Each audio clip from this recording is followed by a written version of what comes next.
Hey, good morning, all. Welcome to Coffee and Craps with John here from ProCraps. As you'll notice, we've got starting the new layouts from yesterday. I showed you. I'm going to start putting them into play here. We'll see how the new screens look. Anyway, good morning, all.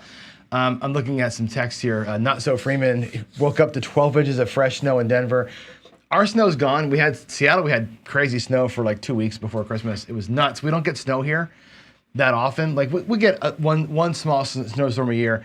But we don't have the equipment for it. So when it snows here, it just literally sits there in the streets until it melts. So it was a disaster here, and it was cold. The video I saw at Buffalo, holy moly, man, Buffalo got 4 feet, insane. So hope you guys are okay there. Louis, I see you here. You guys killed it in Atlantic City all together. I talked to Jeff. I've talked to DGen. You guys. The praise for the group in Atlantic City with Jeff's meetup, the shooting, you in particular, Lou, it sounds like you shot the lights out, which is great. You shot great when I was there with you guys last year, so that's not a surprise to me. You guys did really, really good. Awesome for everybody. I saw this too. SJ got his jacket. I saw that Corey Matsuyama from Hawaiian Crap Shooters got his jacket also. He shot a 41 roller. So guys are shooting it up, man. It's awesome. Louis, I just talked about it.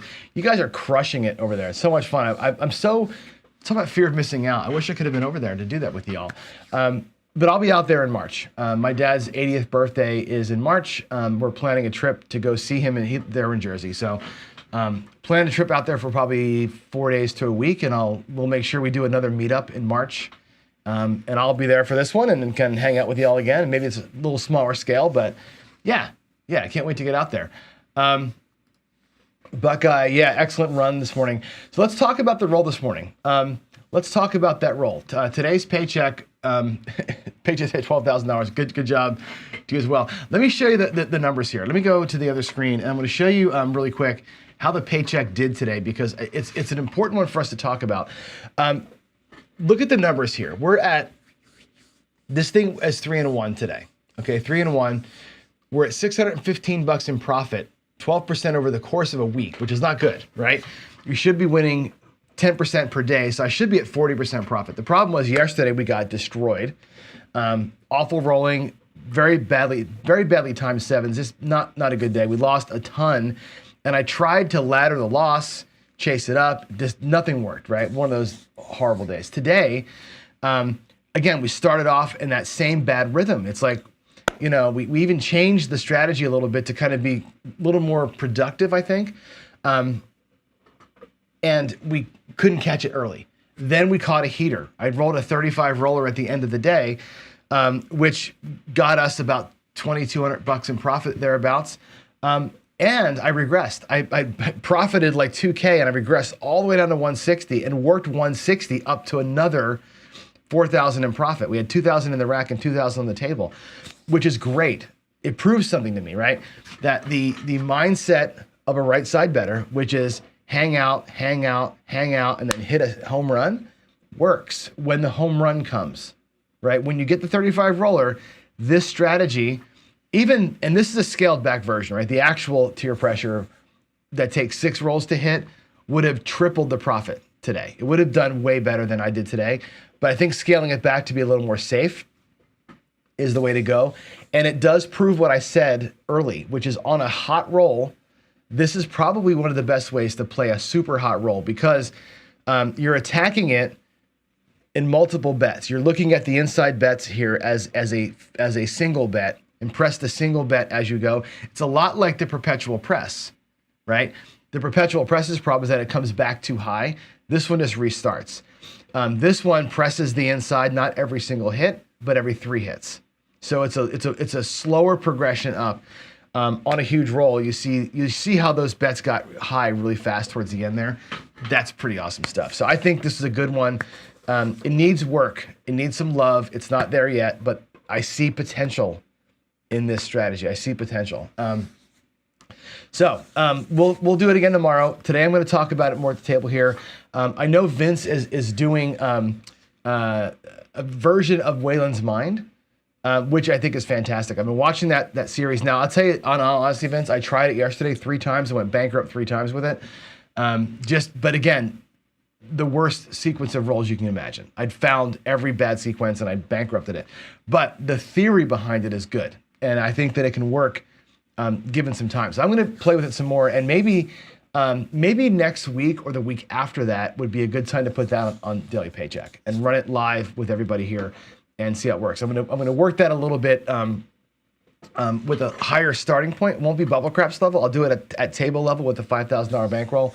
We'll probably go instead of 30, you're doing 36, I think, or 34. We'll probably go out there at 110 to start and work it from that level and see how that works out. So, yeah, Vince, thanks for noticing. We're at 875 now. We're getting close to 1,000, which is cool. Once we get to 1,000, by the way, on this channel, Casino Gaming TV at 1,000 subscribers will start to look a little bit different, because when you're below 1,000, you're still an amateur. You're still kind of a rookie, right? Let's go back. Actually, let me change screens while I'm talking about this.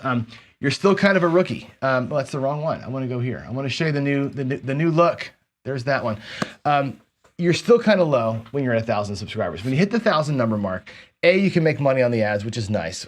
Which means, Jeff with Craps Chat and Chris Dice DGen, who's doing the daily fantasy stuff, everybody that's doing a show for us gets to share in those ad revenues. I can start spreading some money around, which is kind of cool.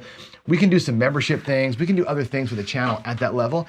And I can attract people to come do a slots show and a roulette show and a baccarat show, right? We can bring in other providers to do shows with us, but at this level of subs, you can't do that. Nobody wants to come play with you, right? Until you're at the stage where YouTube pays you. So I'm waiting patiently to get to 1,000 to really kind of launch a lot of those plans that we have for this channel, not this show necessarily, but this channel. So I think that's going to be it. So there we go. I think we're on to something, and it's pretty cool. So with that said, let's move ahead and address some of the things that are happening. There's not really a whole lot going on here. Why is my screen not changing? Oh, there we go. And how about this?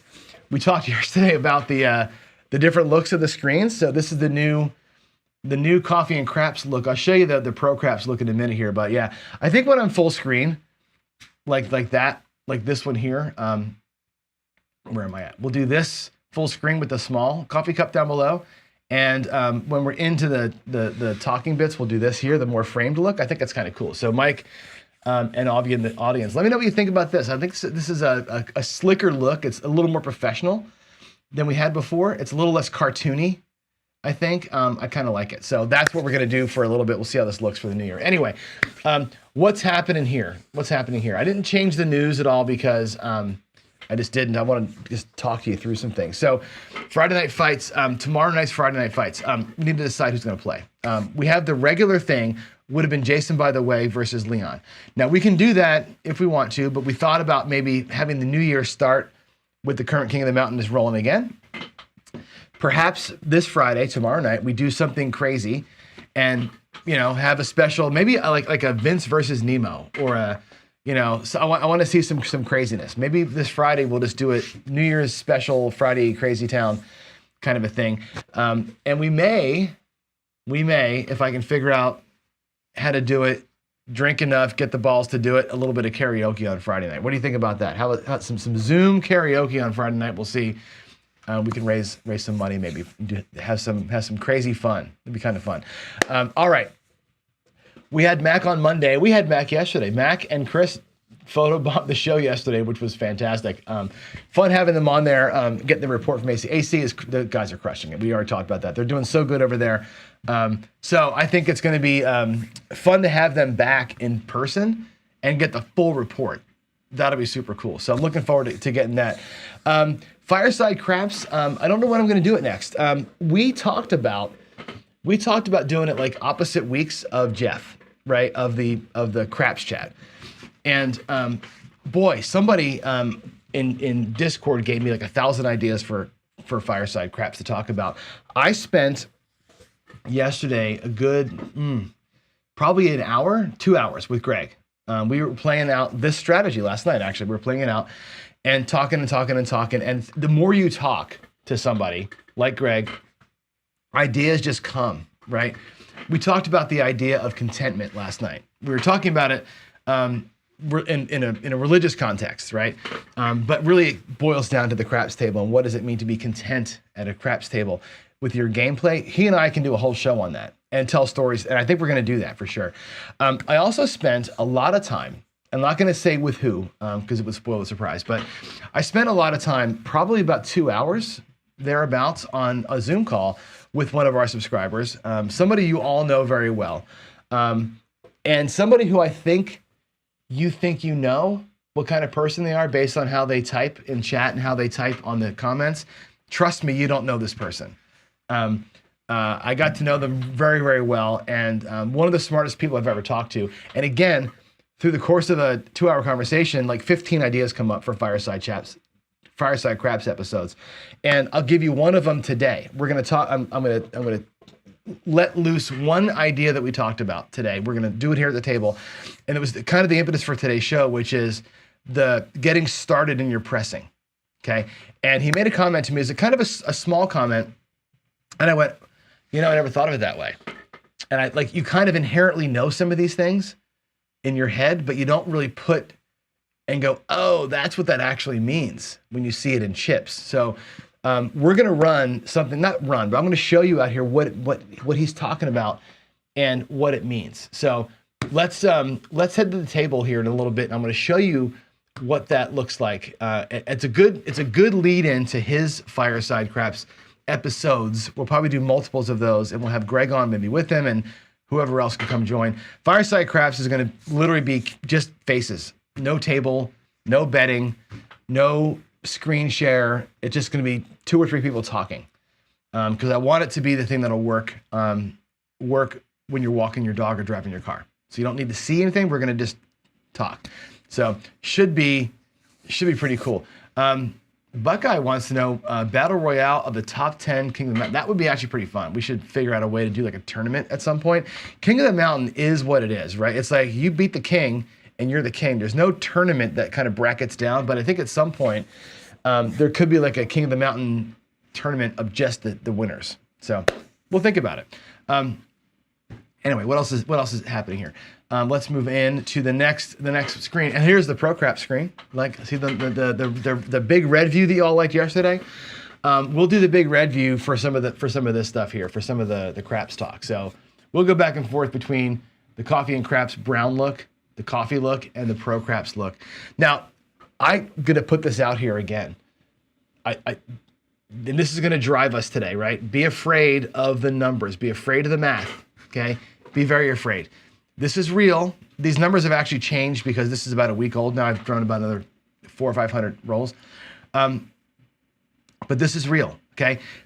21.7, so 22% of the time, you're not gonna throw a box number, okay? 14% of the time, you're only gonna throw 1 box number, okay? 11%, you get 2. Another 9%, you'll get 3. Now, I'm doing this strategy, right, where you're intended to get 2 to 4 box numbers. Right? Tier pressure requires 2 if you get a repeat, 4 if you don't.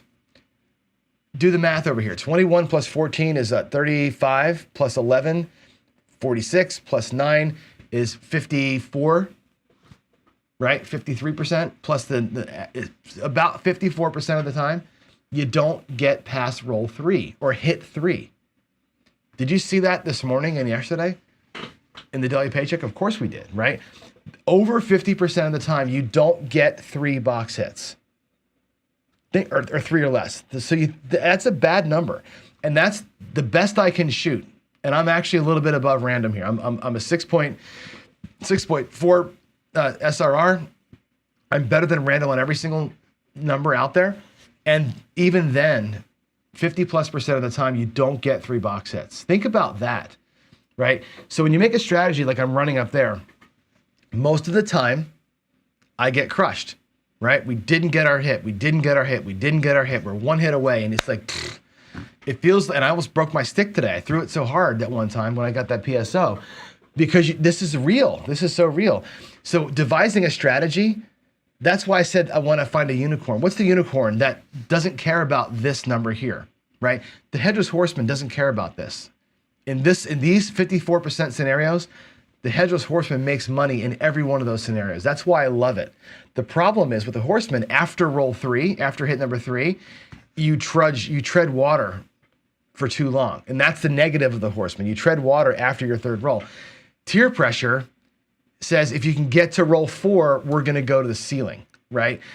And that's where you have this opposing forces. And the right side better is fighting these sets of numbers in the hope and the opportunity that you're going to have what happened this morning, which is a 35 roller to make $4,000, right? That's the thing. It's like you're going to fight this, and then bam, you get one. And we got one today. It was great. Awesome sauce, right? That's the problem. And these numbers are real. So I want to go to the table, and I just want to make sure this is framed properly so you know what the numbers are.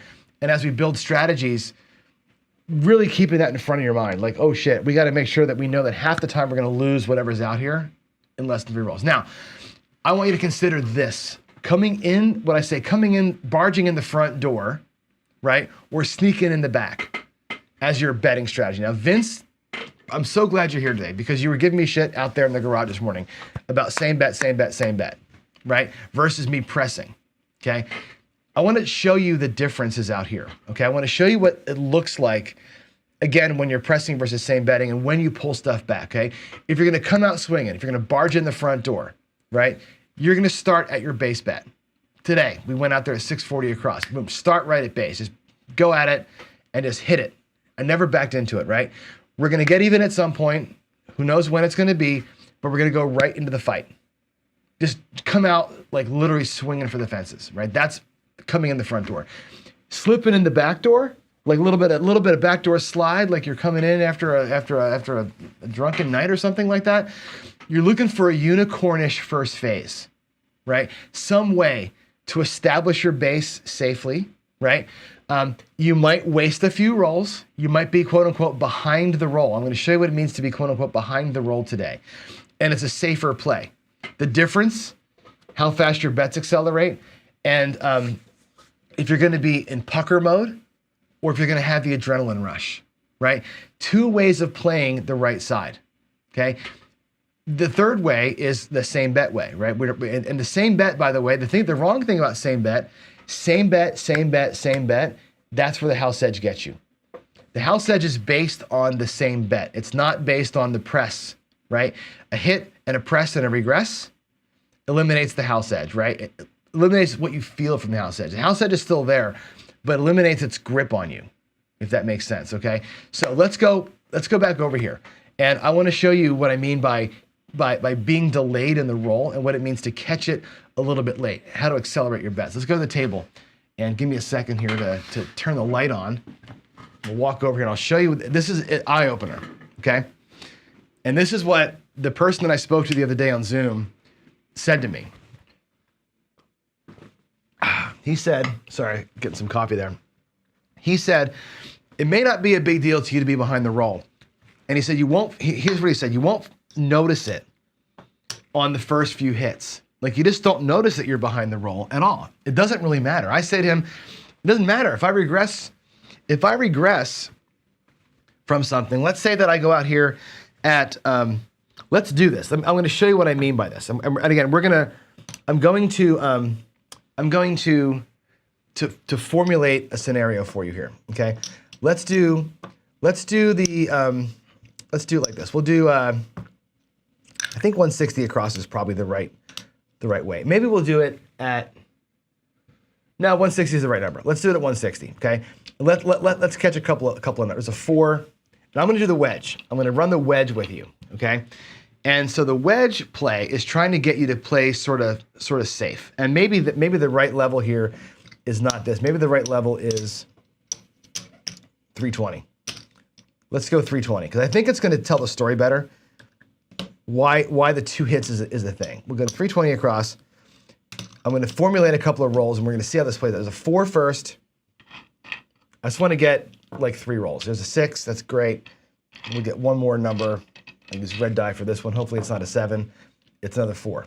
Beautiful. Okay. Let's say we get these 3 rolls. And you're at 320 across. And here's how the wedge. Remember the wedge play? We wedge in from the outside. So the first roll is a 4 that pays $100, right? And the 4 and 10 both come down to a quarter. We're going to reduce things down after 2 hits. So the 6 hits, okay, that pays 70 bucks. And what we do at this point is bring the 5 and 9 down to a quarter, and the 6 and 8 down to 30 bucks.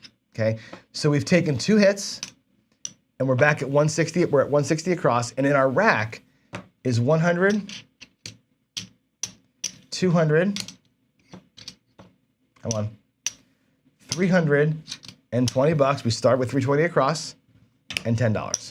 Okay, 320 plus 10 bucks. So you got your $10 in profit, and you're out of the hand in 2 rolls. That's slipping in the back door. I want to be at 160 across. I slipped in the back door.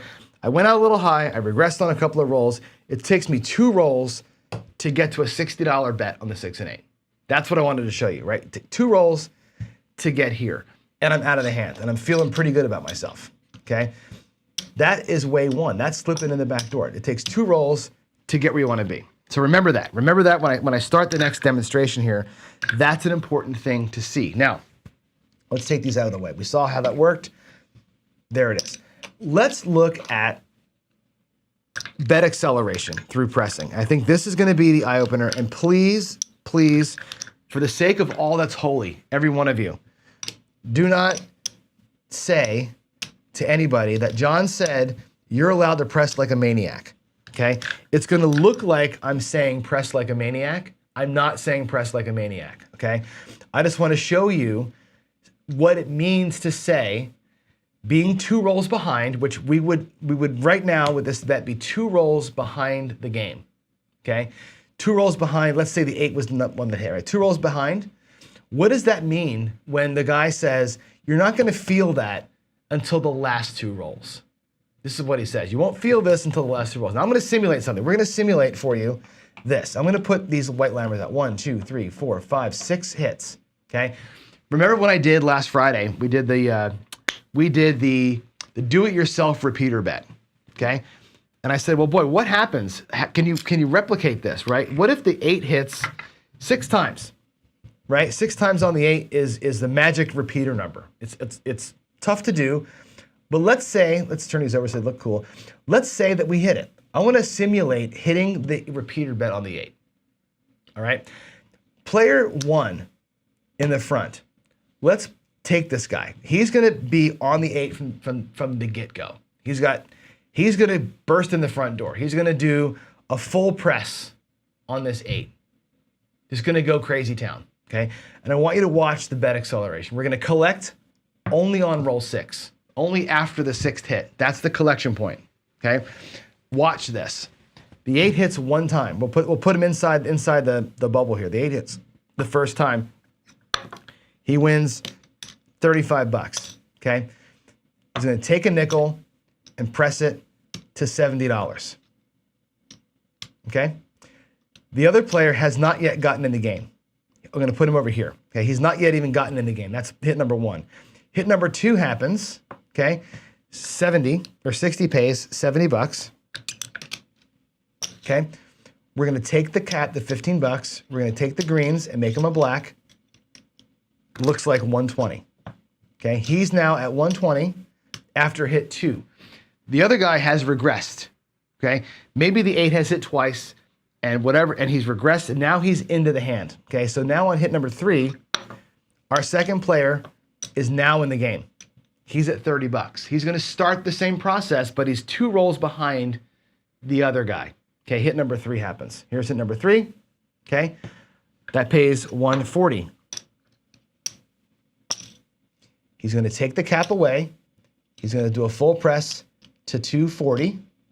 This guy over here is going to do 35 bucks and full press to 70. Now, the first guy, after that 3rd hit, has got 35 bucks that he's pulled off in chump change, okay? He's paid for.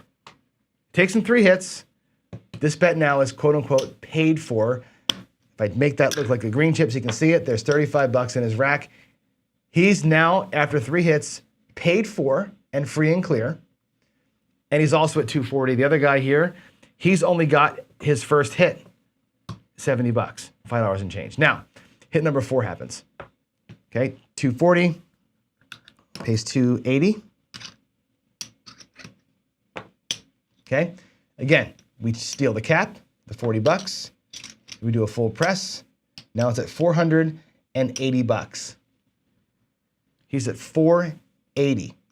We'll figure out what that pays in a minute, okay? The other guy, 60 pays 70. Still making money, he's doing okay. Same as before, he's gonna take the cap. He's gonna make his greens a black. He's gonna be at 120. Now he's in a position to make his good money. He's doing great. Next hit number 5 of the 8. This is gonna be it, right? 480, we know pays. 48 pays 560, 550, 60.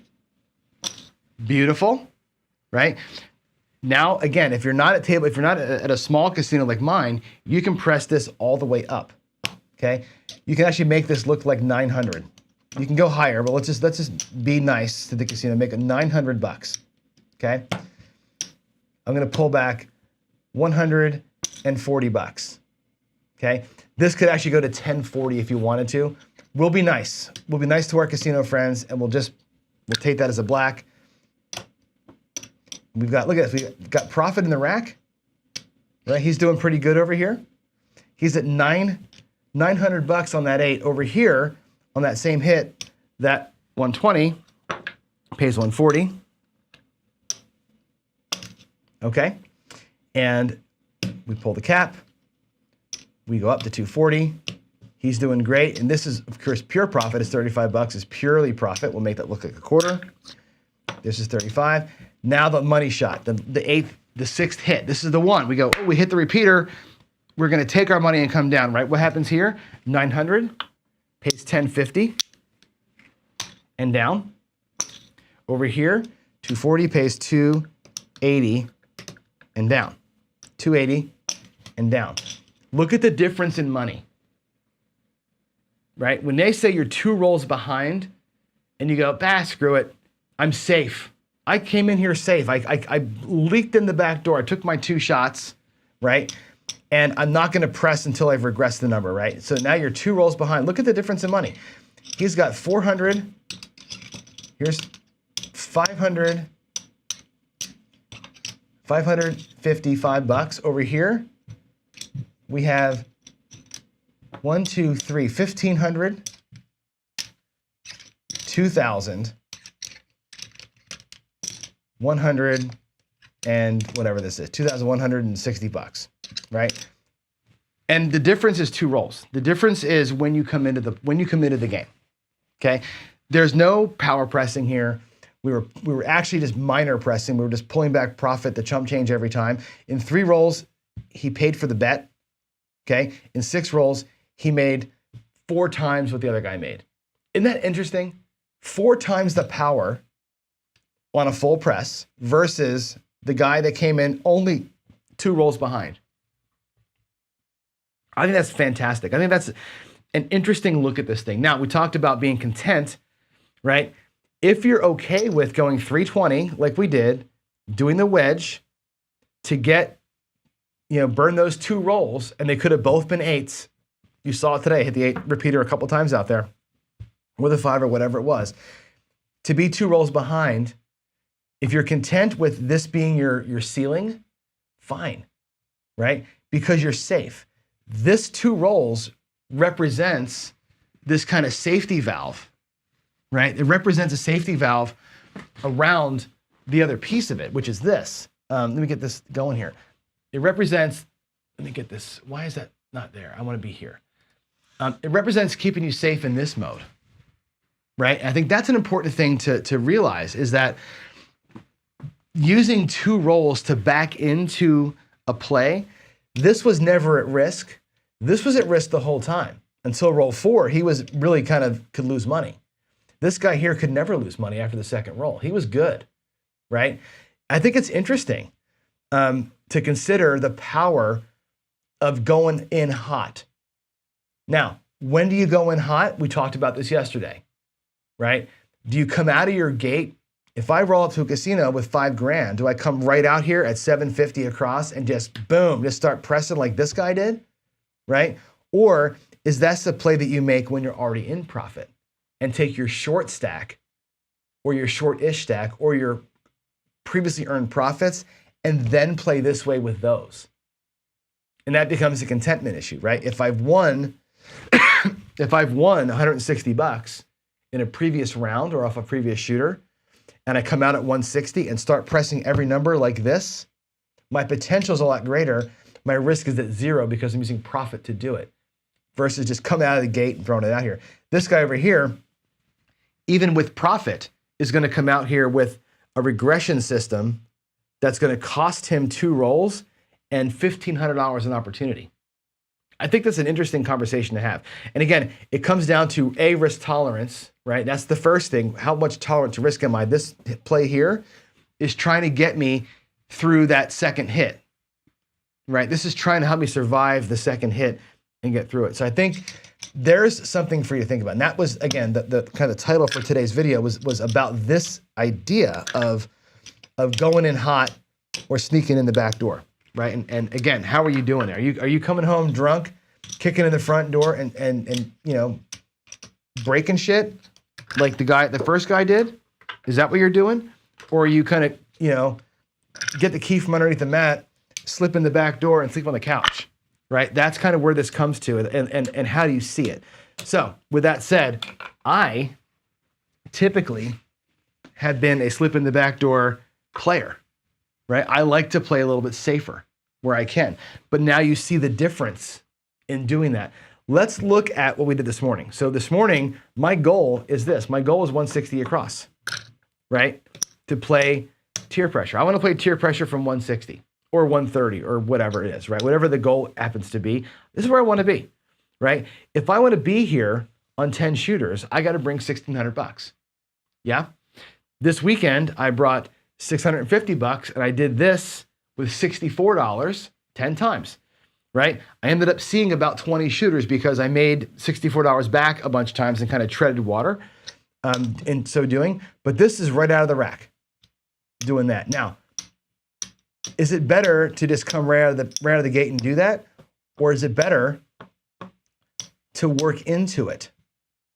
And that's the question, right? Let me set it up. Let me get a person in the back here who's going to, we'll back door, front door. The person on the back side is going to slip in the back.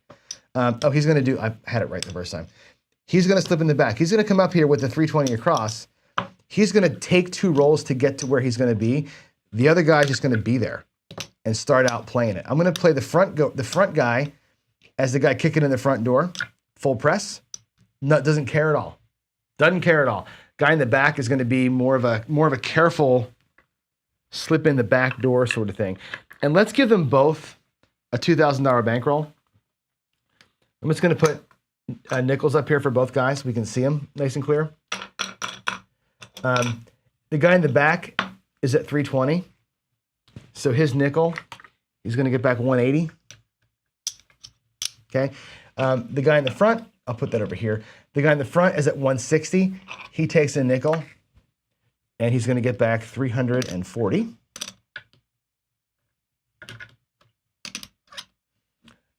Let's see how these guys do over just a couple of rolls. We'll see. We'll just do a few shots here and see. We're going to bypass the come out, of course.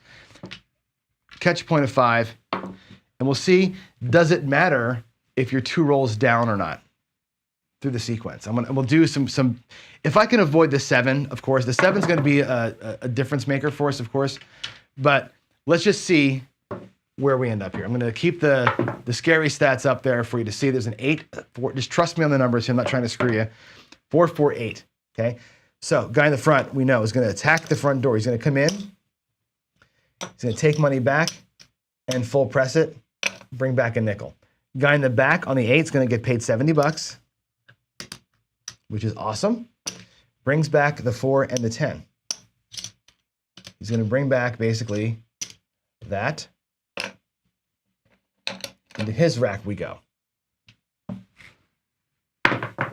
He's going to play tier pressure, by the way. The guy in the front. 6-5 yo.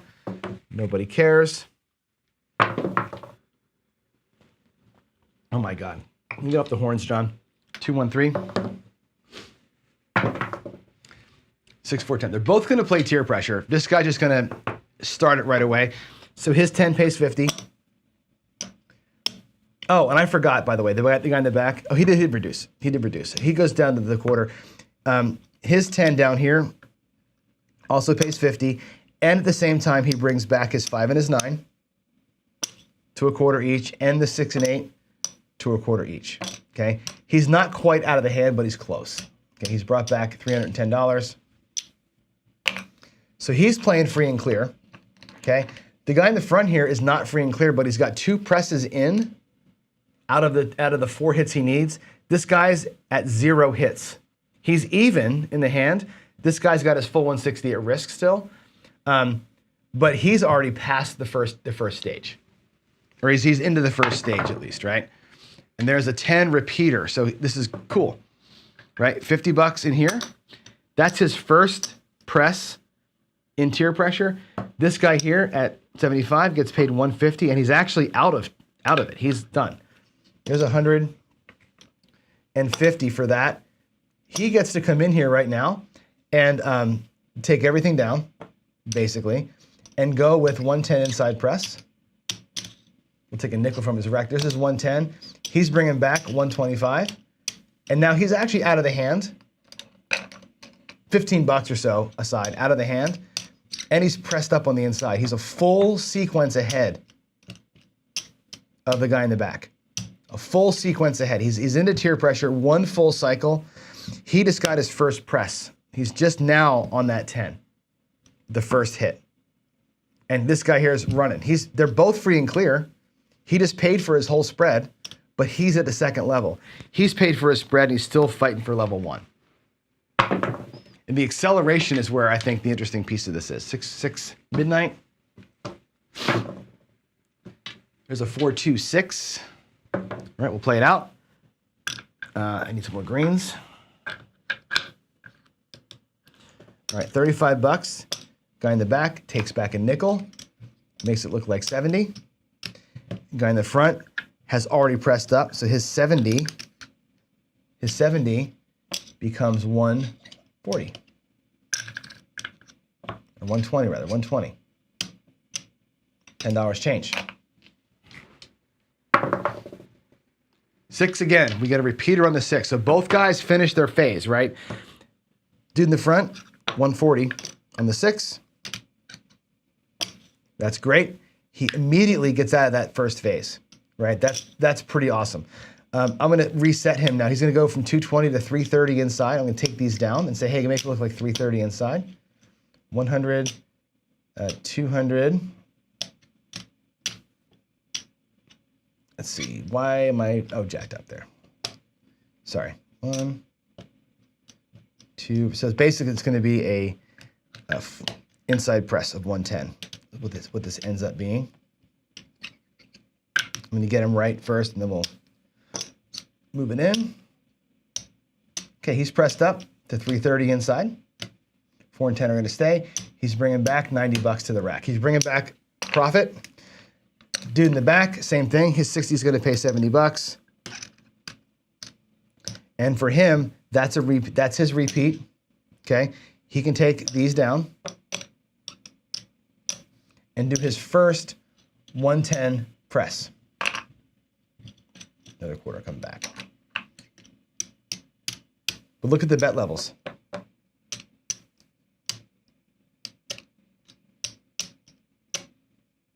This guy's got 330 inside. He's got 220 inside. He's a full level up on the roll, which, as you saw before, means something. It's a meaningful amount to be a full sequence behind the other guy. But now they both, because we had the 6 repeat, they're both on the same pressing pattern now. They're both in the same run, the same way. I'm going to pull the bets down real quick. Actually, let's play it out to the 7, and then we'll pull the bets down. We'll do a quick comparison and see the difference in where they fared, okay? 5-1-6. So here, that pays $105. I'll pay it with a black, so it's actually 105. Okay? We can go to 180. Take $15 back. 70. That's going to go to 120 with $10 change.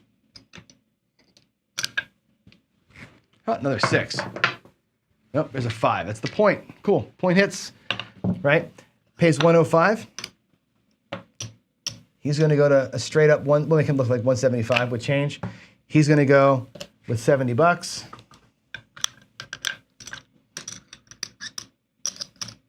Like so. I'm going to drop a quarter or a nickel for him and make that 5 look like 125. Puck's off. New point.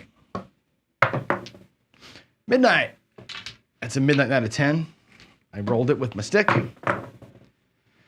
Aces. Oh, I think we might hit the tall. Or the all right there with both of those. There's an 8, 5, 3, 8. Another good roll here for Randy. All right, there's the 8. Oh my God. Dropped all the chips again, my slippery chips. Okay, let's do it. Restarting a new phase. Both guys are in the same boat. They both have the 5 pressed up. There's the 7. Cool. Take all the money out. Well, let's look at where they ended up. Let's see what the difference was on a good roll. That was a good but not great roll. I would say that was, we got through phase 1 twice, I think, for the first guy. Once for the second guy. I think I'm a black chip light. I just saw that I had mixed them up here, so I might be a black chip off on the front player. They both have $1,500. Let's get their bankrolls back. 1, 2, 3, 450. Look at this. There's $500 out there. 1, 2, 3, 400, $500. Okay, there's a purple chip. He's back in his rack. He's got $5 in profit after all that. He broke even. Essentially, he broke even. He got himself out of the hand early, right? Worked the tier pressure, didn't get it to where he can collect anything. So he's even, $5 profit. The other guy, let's get him set back up. There's 300, 400, 500. That gets him back to square. There's his greens and his blacks. There's his purple. He's back to normal and has 25, 50, 75, $90 in profit. Okay. Again, not a lot. It's only one shooter, one level up, right? $90 in profit. The acceleration is an interesting thing, right? There's safety here for the first two, after the first 2 rolls. For this guy, he was safe the whole way through. This guy was at risk for the whole way, right? He got out of it pretty quick though, and still was able to bring some money back. Now, had that thing completed, you see what happened in the paycheck, right? This thing could have got really big and accelerated really fast. Only getting the phase to complete once or twice is gonna give you a team profit. The point is the acceleration of the bets. By being behind 2 rolls, literally, I rolled the 10 and the something else, and that was it. The difference is almost $100, right? Or if you look at the actual percentages here, that's a hell of a lot of a percent difference between these 2 guys, right? That's a difference of 9x. More than that, actually. 5 times whatever. What's 5 times? 5 times what is 90? 5 times, I don't know. A lot.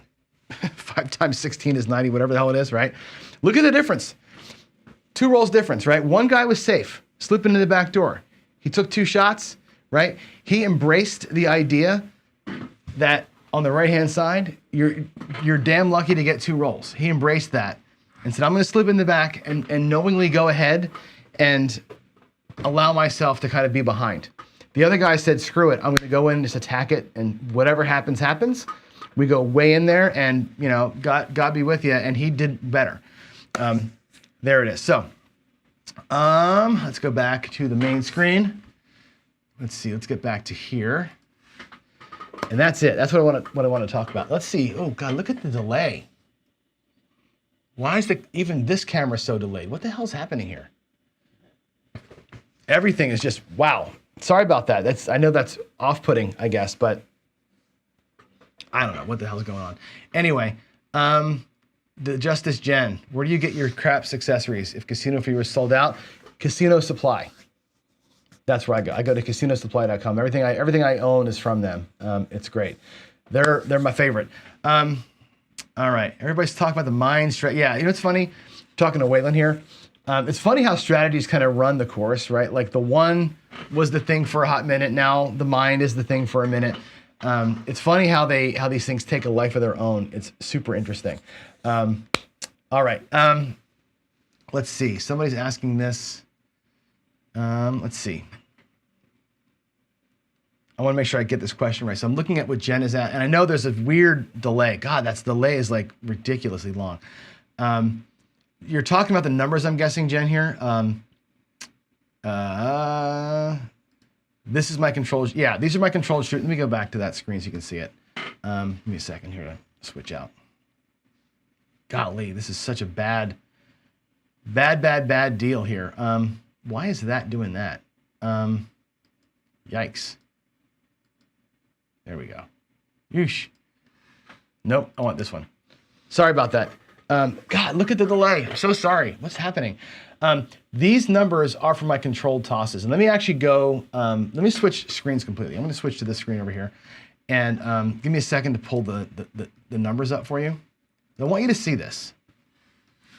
Let's go to the practice set.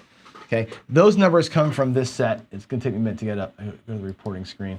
See my SRR 6.31 there? And here's the current numbers. Like this is as of like this morning. So this is me throwing with my 6-1. Basically, it's a hard way set. If you zoom into here, you'll see that I'm doing pretty good. Okay, I've thrown a couple of more horns than I'm expected. Not many, right? 2 more 2s than I should have seen. A couple of less 12s than I should have seen. A couple less 11s. A lot more. I threw a lot of 3s. But look, more 4s, more 5s, more 6s, less 7s, more 9s, and the right amount of 10s. The 8 is the one that lags for me. Everything else that I do in my controlled toss, 3,000 plus rolls, 3,500 rolls, is better than average. I'm better than random on everything except for the 8 for some reason. The 8 and the 10 is, I think, 1 off. I should have had 280. I got 2 off the 10. It's basically there. Everything else is better than random over 3,500 rolls. That's good to know. And when you know that, here's what you see. Box hits per roll, right? Again, I use this stat all the time. 22% of the time, roughly, you don't get paid by a shooter. This is the truth. As good as I am, right? I'm better than random. I'm a 6.4 whatever SRR. You don't get paid 22% of the time. You don't get paid, right? Sometimes you get paid once, right? 1 hit, 1 box hit, 2s and 3s, right? You're getting into the 50% before you get to hit 4, right? Now, after that, once you get past hit 4, once you get past this ugly, then it gets really good. Then you have a lot of good mid rolls, and you start whacking. You start getting these nice, huge, big ass rolls at the end there, right?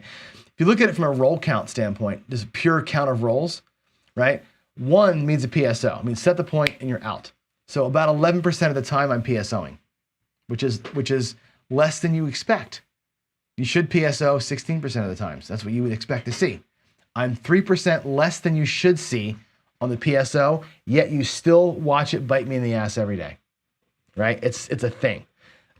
So these numbers are real. They're from 3,500 shots that I've taken, and this is the reality of it, right? You get the 4 rolls, the magical 6 rolls, only 6% of the time do you get that far into the roll, right? 6% minus all this up here. So 10, 20, 30, 43% or so of the time, you don't get to roll 6, which makes sense, right? If the median is 6 rolls to see a 7, you expect that to be the case. About half the time, you don't get there.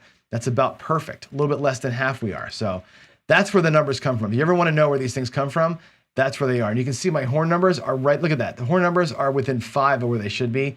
My box numbers are, about 20 higher than they should be. So I'm very, very, very close to random.